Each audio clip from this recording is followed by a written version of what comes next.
नमस्ते दोस्तों, मैं हूं आशीष और आपका स्वागत है जीवन कोड वाईटी पर। चलिए एक पल के लिए सारे दिखावे छोड़ देते हैं। हाँ, सिर्फ मैं और आप, एक ईमानदार बातचीत। हर सुबह आप उठते हैं, दुनिया को दिखाते हैं कि आप कितने मजबूत हैं, कितने कंट्रोल में हैं। लेकिन जरा रुकिए, उस मुखौटे को एक पल के लिए उतार दीजिए, क्योंकि हम दोनों जानते हैं आप अंदर से थक चुके हैं। एक ऐसी थकान जो नींद से भी नहीं जाती।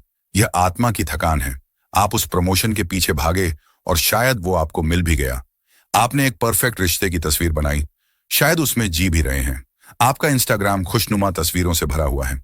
आपने वही किया जो आपको बताया गया। सुबह जल्दी उठो, मेहनत करो, पॉजिटिव सोचो, लक्ष्य बनाओ और बस चलते रहो।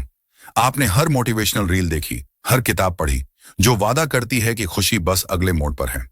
लेकिन रात के सन्नाटे में, जब दुनिया की बत्तियां बुझ जाती हैं और सिर्फ आपके विचारों का शोर रह जाता है, तब एक सच्चाई आपके सीने पर भारी पत्थर की तरह बैठ जाती है। एक खालीपन, एक सवाल जो चुभता है। इतनी मेहनत, इतनी भागम भाग के बाद भी मैं वहीं क्यों हूं? शांति मुझसे इतनी दूर क्यों है? मैं बेहतर महसूस करने के लिए इतना कुछ कर रहा हूं, फिर भी मैं और बिखरा हुआ क्यों महसूस करता हूं? यह सवाल कोई साधारण सवाल नहीं है। ये वो जहर है जो धीरे धीरे आपको खोखला कर रहा है। और आज हम इसी जहर की बात करेंगे।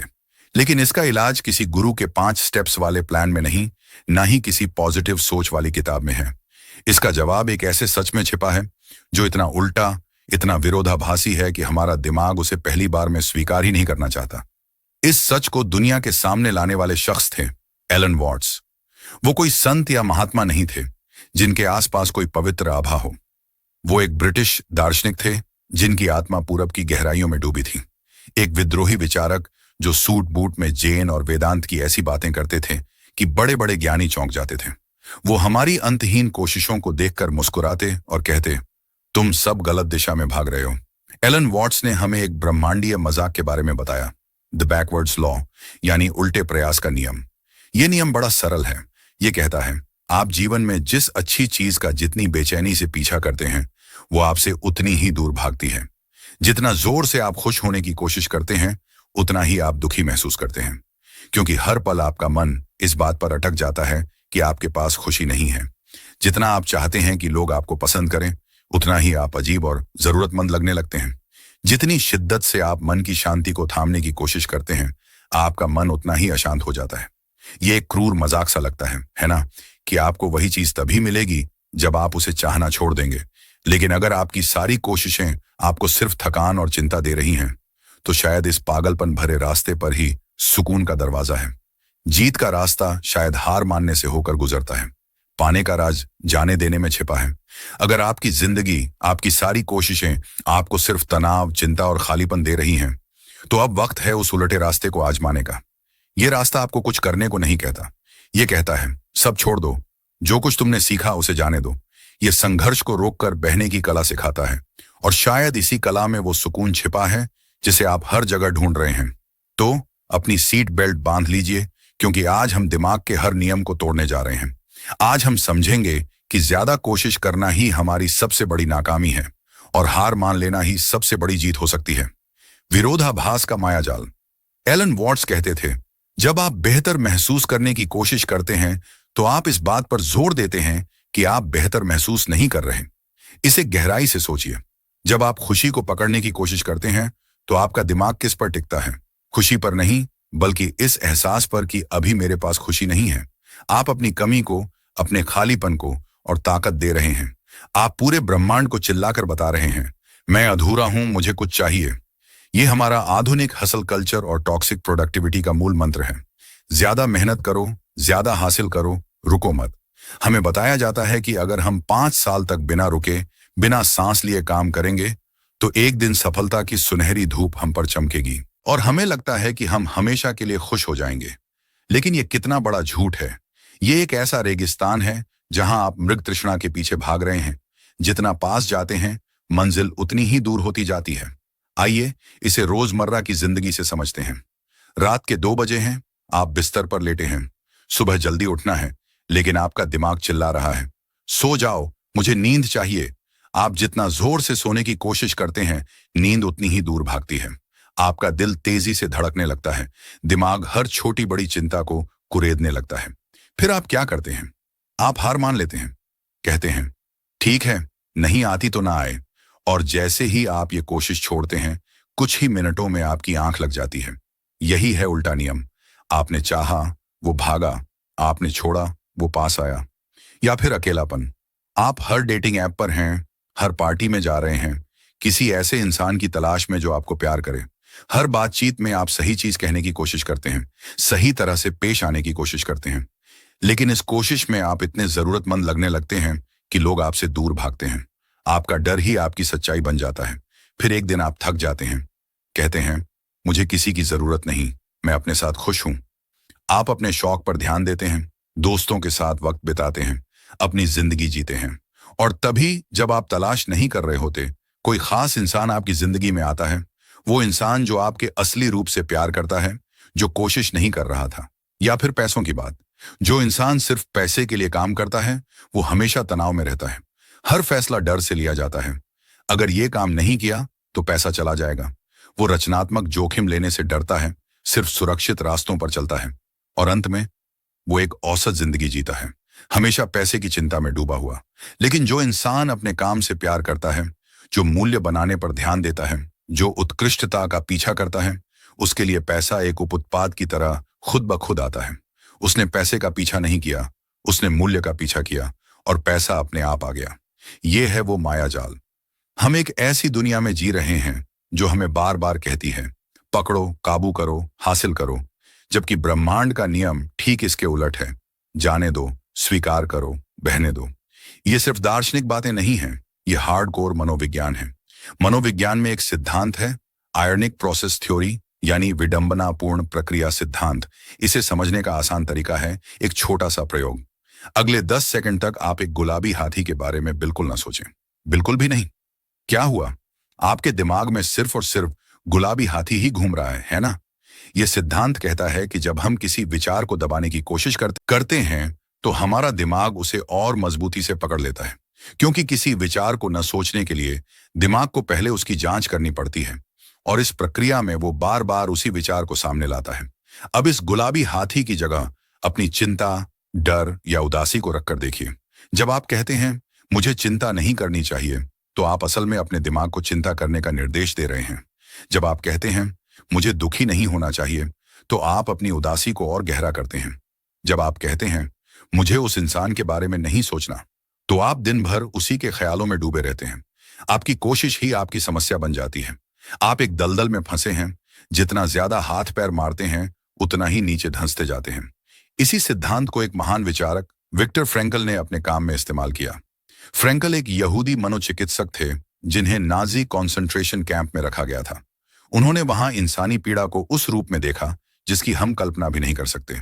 उसी पीड़ा की आग से उन्होंने एक नई थेरेपी को जन्म दिया, पैराडॉक्सिकल इंटेंशन, यानी विरोधाभासी इरादा। फ्रैंकल का एक मरीज था जिसे बहुत ज्यादा पसीना आने की समस्या थी। जब भी वो लोगों से मिलता, उसे डर लगता कि पसीना आएगा, और इस डर की वजह से उसे सचमुच बहुत पसीना आता था। फ्रैंकल ने उसे एक अजीब सलाह दी।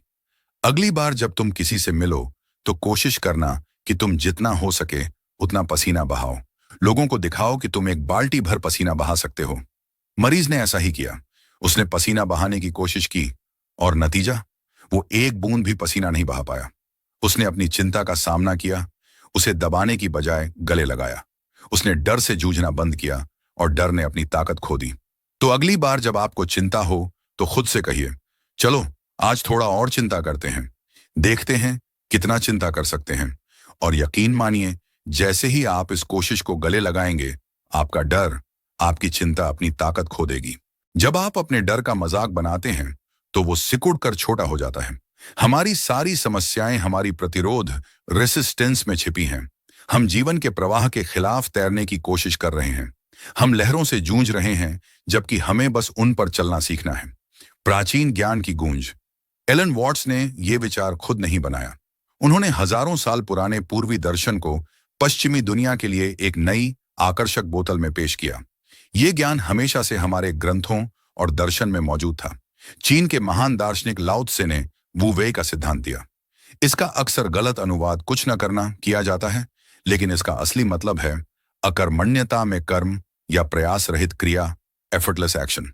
कल्पना कीजिए, आप एक नदी में गिर गए हैं। आपके पास दो रास्ते हैं। पहला, आप घबराकर हाथ पैर मारते हैं, पानी को पीटते हैं, धारा के खिलाफ तैरने की कोशिश करते हैं। नतीजा, आप जल्दी थक जाते हैं और डूबने लगते हैं। दूसरा, आप शांत रहते हैं, अपनी पीठ पर लेट जाते हैं और धारा के साथ बहने लगते हैं। आप अपनी ऊर्जा बचाते हैं और धारा आपको किनारे तक ले आती है। यही है वो वे। ये आलस नहीं, बल्कि जीवन के प्राकृतिक प्रवाह के साथ तालमेल बिठाना है। ये जबरदस्ती करने की बजाय होने देना है। जैसे एक किसान बीज बोता है, पानी देता है और फिर पौधे को अपने समय पर उगने देता है। वो जमीन खोदकर बीज को जल्दी उगने के लिए मजबूर नहीं करता। लेकिन आज का हसलर पहले रास्ते पर है। वो धारा के खिलाफ तैर रहा है, थक रहा है, डूब रहा है और अपनी इस मूर्खता को मेहनत का नाम दे रहा है। जैन और बौद्ध दर्शन में शून्यता की बात होती है। पश्चिमी दिमाग इसे सुनकर डर जाता है। उन्हें लगता है कि इसका मतलब है कुछ भी नहीं। लेकिन शून्यता का मतलब है चीजों से मुक्ति, विचारों, पहचान और इच्छाओं से चिपके न रहना। एक कप तभी उपयोगी होता है जब वो खाली हो। अगर कप पहले से भरा है तो आप उसमें कुछ और नहीं डाल सकते। उसी तरह अगर आपका दिमाग विचारों, योजनाओं, चिंताओं और महत्वाकांक्षाओं से भरा है तो उसमें शांति और खुशी के लिए जगह नहीं बचती। खुश रहने की कोशिश करना अपने दिमाग के कप को और भरने जैसा है। जाने देना का मतलब है उस कप को खाली करना, ताकि जीवन खुद आकर उसे भर सके। जब आप मैं की कहानी से मुक्त हो जाते हैं, मैं ऐसा हूं, मुझे ये चाहिए, मेरी जिंदगी ऐसी होनी चाहिए, तब आप असली आजादी का अनुभव करते हैं। हमारी अपनी धरती का ज्ञान। भगवत गीता में भगवान कृष्ण अर्जुन से कहते हैं, कर्मण्येवाधिकारस्ते मा फलेषु कदाचन। तुम्हारा अधिकार सिर्फ कर्म करने में है, उसके फल में कभी नहीं। ये सिर्फ एक श्लोक नहीं, बल्कि जीवन जीने का पूरा दर्शन है। कृष्ण कहते हैं कि अपनी सारी ऊर्जा, अपना सारा ध्यान अपने कर्म पर लगाओ, अपनी कला, अपने कर्तव्य पर।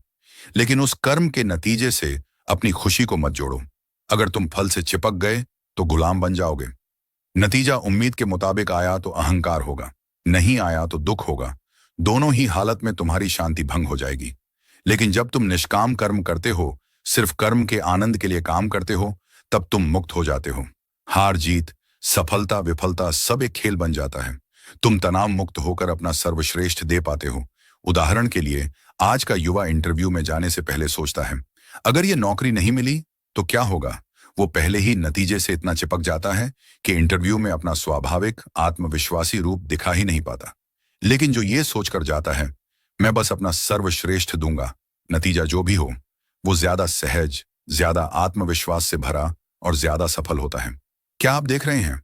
चाहे लाओ त्से हों, बुद्ध हों या कृष्ण, सब एक ही दिशा में इशारा कर रहे हैं। थामो मत, जाने दो। आधुनिक विचारकों की गूंज। ये ज्ञान सिर्फ प्राचीन नहीं है। आज के कुछ सबसे तेज दिमाग भी इसी निष्कर्ष पर पहुंचे हैं। सिलिकॉन वैली के मशहूर निवेशक और विचारक नवल रविकांत कहते हैं, पैसे या स्टेटस की तलाश मत करो, धन की तलाश करो। धन का मतलब वो संपत्ति जो आपके सोते समय भी आपके लिए काम करे। ये एक दीर्घकालिक खेल है। जो लोग जल्दी अमीर बनने की योजनाओं के पीछे भागते हैं, वो अक्सर सब कुछ गंवा देते हैं। लेकिन जो धैर्यपूर्वक मूल्य बनाने, सीखने और निवेश करने पर ध्यान देते हैं, वो समय के साथ अविश्वसनीय धन बना लेते हैं। ये फिर वही बात है, परिणाम से अनासक्ति। इसी तरह एकहार्ट टॉले अपनी किताब द पावर ऑफ नाउ में कहते हैं कि हमारे मन की निरंतर बकवास ही हमारी पीड़ा का स्रोत है। जब हम हर पल क्या होगा या क्या नहीं हुआ के बारे में सोचते रहते हैं, तो हम वर्तमान से कट जाते हैं। और यही वर्तमान है जहां असली शांति और खुशी छिपी है। नहीं, लेकिन खुशी, शांति और असली जीवन सिर्फ और सिर्फ वर्तमान में मौजूद है। जब आप खुशी का पीछा करते हैं, तो आप असल में एक भविष्य के विचार का पीछा कर रहे होते हैं। जब मुझे वो नौकरी मिलेगी तब मैं खुश होऊंगा, जब मैं वो घर खरीद लूंगा तब मैं शांत होऊंगा। इस तरह आप वर्तमान को, जो एकमात्र सच्चाई है, एक बाधा की तरह देखने लगते हैं। जाने देना का मतलब है भविष्य की इस अंतहीन खोज को छोड़ देना। यह है पूरी तरह से अभी और यहां में मौजूद होना, अपनी सांस को महसूस करना, अपने आसपास की आवाजों को सुनना, बस होना। आपकी चिंता इसलिए नहीं है कि आपके जीवन में समस्याएं हैं।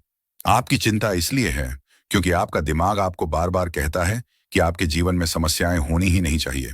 आप वास्तविकता से जूझ रहे हैं और ये एक ऐसी जंग है जिसे आप कभी नहीं जीत सकते। तो अब सवाल ये है, आप क्या करें? क्या इसका मतलब ये है कि आप सब कुछ छोड़कर हिमालय चले जाएं? क्या आप काम करना बंद कर दें? बिल्कुल नहीं। एलन वॉट्स कहते थे, ये मैले पानी को साफ करने जैसा है। अगर आप उसे बार बार हिलाते रहेंगे तो वो और गंदा होता जाएगा, लेकिन अगर आप उसे यूं ही छोड़ दें तो मैल अपने आप नीचे बैठ जाएगा और पानी साफ हो जाएगा। जाने देना कमजोरी या आलस नहीं है, ये परम बुद्धिमत्ता है। ये समझना कि आप ब्रह्मांड को नियंत्रित नहीं कर सकते। इसे अपनी जिंदगी में लाने के कुछ व्यावहारिक तरीके। अपने विचारों के साक्षी बने। जब आपके मन में कोई नकारात्मक विचार या भावना आए, चिंता, गुस्सा, जलन, तो उससे जूझे नहीं, उसे दबाए नहीं। बस उसे देखें जैसे आप सड़क पर चलती गाड़ियों को देखते हैं। आप गाड़ी नहीं हैं, आप ड्राइवर नहीं हैं, आप बस सड़क के किनारे खड़े एक दर्शक हैं। जब आप कहते हैं मुझे चिंता हो रही है, तो आप उस चिंता को अपनी पहचान बना लेते हैं। इसके बजाय कहें मेरे अंदर चिंता का एक एहसास पैदा हो रहा है। देखिए, आपने खुद को उस भावना से अलग कर लिया। आप वो भावना नहीं हैं, आप उसे अनुभव करने वाले हैं।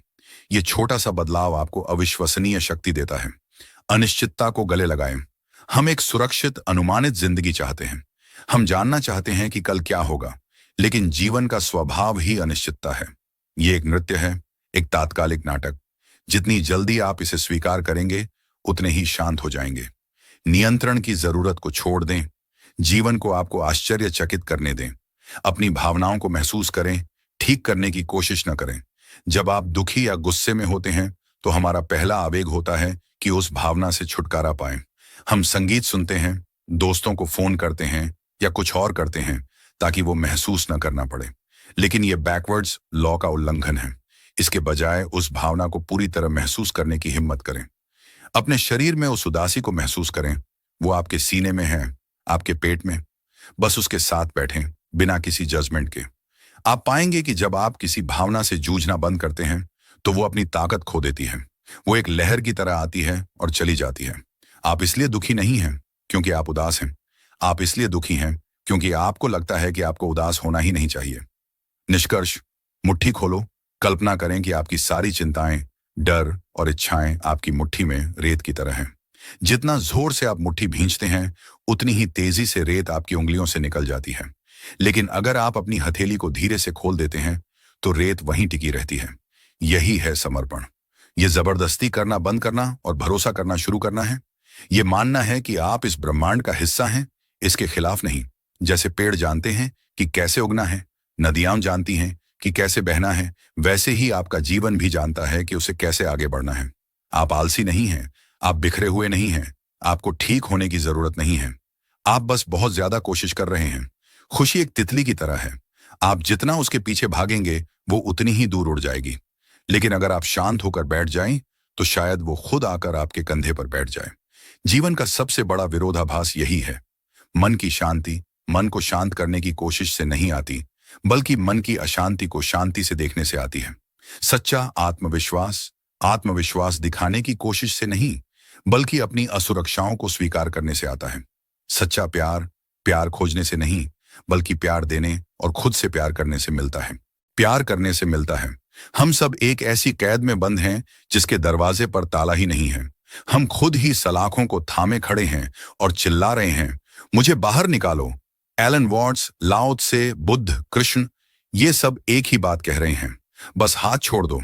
जिस क्षण आप नियंत्रण छोड़ते हैं, उसी क्षण आप आजाद हो जाते हैं। जिस क्षण आप खोजना बंद करते हैं, उसी क्षण आप पा लेते हैं। जिस क्षण आप जीवन से जूझना बंद करते हैं, उसी क्षण जीवन आपको गले लगा लेता है। यह रास्ता आसान नहीं है। हमारा पूरा समाज, हमारी पूरी कंडीशनिंग इसके खिलाफ है। ये एक विद्रोह है, बाहरी दुनिया के खिलाफ नहीं, बल्कि अपने ही मन की आदतों के खिलाफ। अगर ये बातचीत, ये विचार आपके अंदर कहीं गहरे गूंजे हैं, अगर आपको लगा कि कोई आपकी आत्मा की भाषा बोल रहा है, तो यकीन मानिए, आप अकेले नहीं हैं। हम सब इस सफर पर हैं। अगर आप इस सफर में मेरे साथ शामिल होना चाहते हैं, जहां हम ऐसी ही गहरी सच्चाइयों को खोजते हैं जो किताबों और दर्शन की गहराइयों में छिपी हैं, तो जीवन कोड YT का हिस्सा बने। सब्सक्राइब बटन सिर्फ एक क्लिक नहीं है, ये एक ऐलान है कि आप इस शोर शराबे वाली, भागम भाग भरी, सतही दुनिया को चुनौती देने को तैयार हैं। ये एक संकल्प है कि आप अपने मन की गहराइयों में उतरने से नहीं डरते। और अगर आज इस वीडियो ने आपको एक पल के लिए भी रोका है, सोचने पर मजबूर किया है, तो नीचे कमेंट में बस 2 शब्द लिखें, लेट गो। ये सिर्फ एक कमेंट नहीं होगा, ये आपके लिए, आपके अवचेतन मन के लिए एक मंत्र होगा, एक रिमाइंडर। इस वीडियो को अपने उस दोस्त, भाई बहन या साथी के साथ जरूर शेयर करें जिसे आपको लगता है कि इसकी सबसे ज्यादा जरूरत है, क्योंकि ये बातें सिर्फ सुनने के लिए नहीं बल्कि जीने के लिए हैं।